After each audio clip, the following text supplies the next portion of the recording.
8 दिवसात प्रदेशाध्यक्षपदाचा राजीनामा देतो. प्रदेशाध्यक्ष बदलाची मागणी करणाऱ्या जयंत पाटलांचं आव्हान. राष्ट्रवादी शरद पवार गटाचा प्रदेशाध्यक्ष बदलावा अशी मागणी करणाऱ्या पक्षांतर्गत विरोधकांना जयंत पाटील यांनी आव्हान दिलं आहे. पुढच्या 2 दिवसात प्रत्येकाने आपल्या वॉर्डमध्ये पक्षाला किती मतं दिली याचा डेटा द्या. 8 दिवसात स्वतःहून प्रदेशाध्यक्ष पदाचा राजीनामा देतो असं जयंत पाटील म्हणाले. पक्ष चालवणं हे काही सोपं काम नाही, सगळ्यांना एकत्र घेऊन काम करावं लागेल असंही ते म्हणाले. राष्ट्रवादीच्या बैठकीत प्रदेशाध्यक्ष बदलावा अशी मागणी काही कार्यकर्त्यांनी केली, त्यावर जयंत पाटील यांनी प्रतिक्रिया दिली.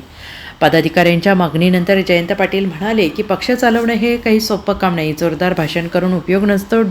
डोकं शांत ठेवून आक्रमक कार्यकर्त्यांसह शांत कार्यकर्त्यांना एकत्र काम करून घ्यायचं असतं. प्रत्येकाने पुढील 2 दिवसात आपण आपल्या वॉर्डाला पक्षाला किती मतं मिळवून दिली ते सांगा, त्यानंतर 8 दिवसात राजीनामा देतो. Bureau report, SBN Marathi, Mumbai.